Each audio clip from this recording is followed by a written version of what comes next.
अब ये third part में जो हम आपको पढ़ा रहे थे क्या, पेप्टिक अल्सर डिसीज, इसका थर्ड पोर्शन है H2 ब्लॉकर, मतलब इसको H2 ब्लॉकर या H2 एंटागोनिस्ट ड्रग बोलते हैं, इसको हम यूज करते हैं। इसमें सेमेटिडिन, रेनिटिडिन, फोमेटिडिन ड्रग यूज होती है, मेनली 3 ड्रग यूज होती है। नेक्स्ट अब देखो इसके साथ अभी इसमें रेनिटिडिन बेस्ट ड्रग माना जाता है एज कम्पेयर टू सेमेटिडिन, क्योंकि सेमेटिडिन का साइड इफेक्ट है वो पीएच 450 को इनहिबिट कर देता है, ठीक है, गैस्ट्रोमास्टिया इंड्यूस करता है, गैस्ट्रोमास्टिया इंड्यूस करता है, जबकि ये जो ड्रग है रेनिटिडिन इसमें साइड इफेक्ट नहीं होते, तो ज़्यादा कंफर्टेबल यही ड्रग है। लेकिन अभी करंटली जो है 6 मंथ बैक रेनिटिडिन को भी बैन किया जा रहा है, क्योंकि रेनिटिडिन भी प्रॉब्लम इंड्यूस करती है, लेकिन उसके पहले बेस्ट ड्रग मानी जाती है H2 ब्लॉकर के लिए। ये सेमेटिडिन से ज़्यादा है, फोमेटिडिन सेमेटिडिन दोनों से अच्छी सेफ ड्रग मानी जाती थी, तो इसको ले जाता था। लेकिन इसके साइड इफेक्ट क्या है, कन्फ्यूजन, डायरिया, कॉन्स्टिपेशन, ठीक है, डिजीनेस और हाइपोटेंशन होता है, ठीक है। नेक्स्ट होगा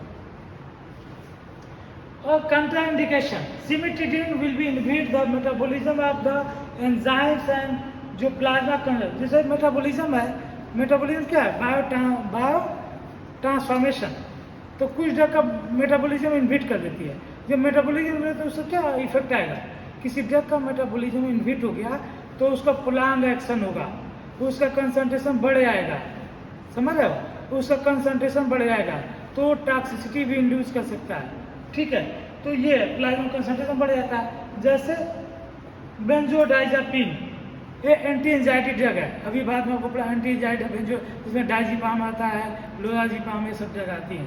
तो डाइजिपाम में थियोफाइलिन है, थियोफाइलिन अस्थमा में यूज किया जाता है, ठीक है। उसका ओरल हाइपोग्लाइसीमिया है, ट्राइसाइक्लिक एंटी डिप्रेसेंट है। तो ये सब जब ड्रग लेंगे ना, प्रोपेनॉल है, ये सब ड्रग लेंगे तो इसका सबका मेटाबॉलिज्म इनहिबिट कर देता है। तो इससे क्या है कि जैसे ज़्यादातर होता है कि जैसे ओल्ड पेशेंट है चाहे मिडिल, तो उनको एक डिसीज नहीं होती, कई डिसीज होती है, समझ रहे हो। और जीआईटी की प्रॉब्लम होती है तो कोई मेडिसिन दे दो, लेकिन कई डिसीज है जिसमें आपको ये ड्रग यूज करना है। डायबिटीज भी है, पेप्टिक अल्सर है, डायबिटीज है तो चिकन आता है, चाहे उसको अस्थमा प्रॉब्लम है, तो ये ड्रग के साथ ये ड्रग नहीं देंगे।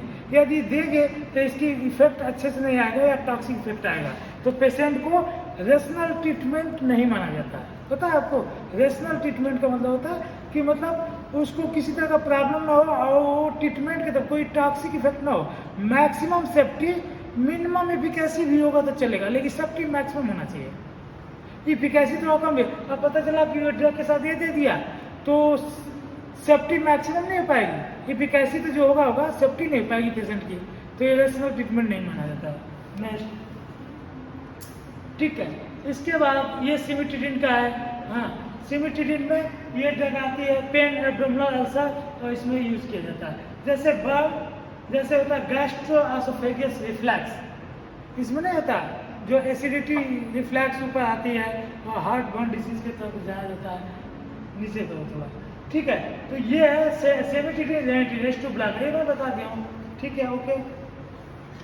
तो इसमें ये बताया है कि the process will be going on reduce the basal gastric acidity, ये बेसिक एसिडिटी तो कम कर देगा, लेकिन इसके साथ साथ watch of headache, dizziness, depression, ठीक है। ये फिगर है कार्टून, ये 2 ड्रग है, समझ, चाहे सिमेटिडिन ले लो चाहे रेमिटिडिन ले लो, ये क्या एसिडिटी को खत्म कर रहा है। तो क्या होगा उसके साथ साथ इनके देखो ये हेयर लाइक स्ट्रक्चर क्या बता रहा है, जो हेडेक इंड्यूस हो रहा है, ये हेडेक इंड्यूस कर रहा है पर्सन को, हेल्दी पर्सन है, ड्रग लेने से ये अपने को पेशेंट तो सेफ हुआ, ड्रग नहीं इशू कर सकते, ये पेशेंट एक्टर से तो दवा लेने से ठीक तो हुआ, लेकिन इसको प्रॉब्लम हेडेक का आएगा, डिजीनेस का आएगा, डिप्रेशन का, जीआईटी होगा, रेसेस आ सकता है। ये इसके क्या है, इसके एडवर्स इफेक्ट है या मान लो साइड इफेक्ट एक तरह के है, समझ लो।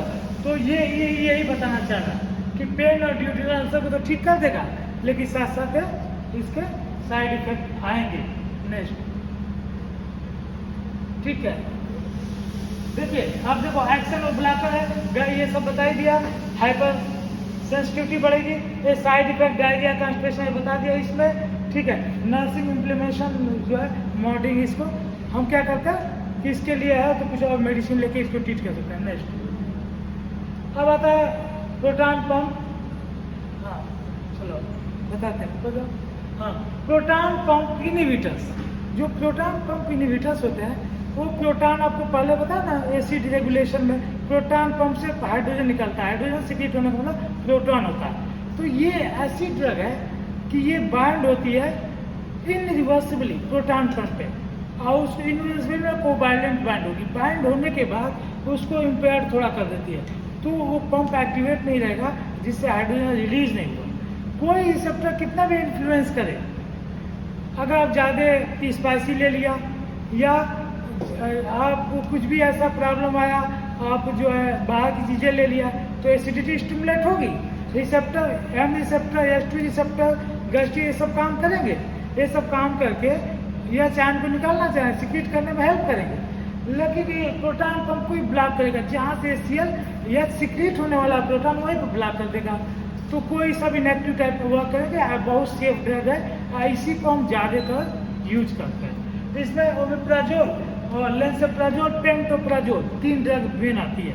तो इसलिए हम ये सब छोड़ के H2 ब्लॉकर छोड़ के, ठीक है, न्यूट्रलाइजिंग एजेंट छोड़ के हम ज़्यादातर एसिड की सिक्रेशन के प्रॉब्लम के ड्रग यूज कर देते हैं सीधे डायरेक्ट। अगर एक्सीडेंटल किसी को तुरंत ठीक करना है तो हम एंटासिड यूज करते हैं, लेकिन उसको ओकेजनली कभी कभी यूज करना चाहिए। ये नहीं कि आपको एसिडिटी बार बार उसी को ले रहे हो, तो उसका साइड इफेक्ट हमने देखा कितना ज़बरदस्त है। तो ये लेते हैं, इसका ज़्यादा साइड इफेक्ट नहीं है, अभी तक तो नहीं है।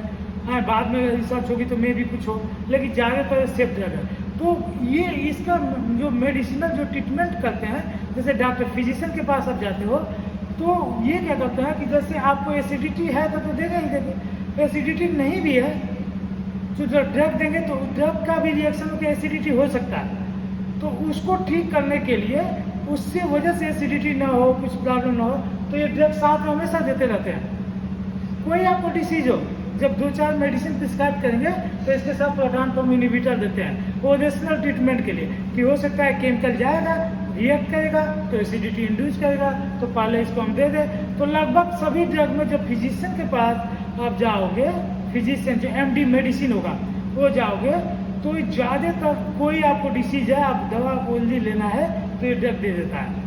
अब अगर एंटीबायोटिक दिया तो साथ में वो B कॉम्प्लेक्स विटामिन की मेडिसिन भी देता है। इससे पेशेंट थोड़ा सेफ रहता है और कोई प्रॉब्लम इंड्यूस नहीं होगी। और प्रॉब्लम है तो एक आता है एविल, सिट्रीजिन, उसको और दे देगा। तो ये 3 ड्रग बॉडी की सेफ्टी के लिए है, ये 3 ड्रग दे देगा ना, तो वो अगर ड्रग से कोई हाइपरसेंसिटिव रिएक्शन होने वाला, कोई एलर्जी जैसे होना, तो वो भी रुक जाएगा। तो ड्रग का कोई भी साइड इफेक्ट रेशे से संबंधित हो, गैस्ट्राइटिस से संबंधित हो, अल्सर संबंधित हो, या कोई ऐसा है तो वो सबको इनविट कर देता है। तो रेशनल पेशेंट को अच्छा से फील होगा, रेशनल ट्रीटमेंट होता है नेक्स्ट, ठीक है। अब साइड इफेक्ट हेडेक, लेकिन जनरली होता नहीं है, इसमें लिखा है किसी किसी में हुआ होगा। अगर ये लोगे तो हेडेक और डायरिया, नाजिया, वोमिटिंग नहीं होता, लेकिन इसमें बुक में लिखा है तो है, ठीक है। क्वेश्चन का स्टडी जैसे, ठीक है। नेक्स्ट यहाँ नेक्स्ट, अब नेक्स्ट स्लाइड में हम बताते हैं, ठीक है। नेक्स्ट स्लाइड में देखो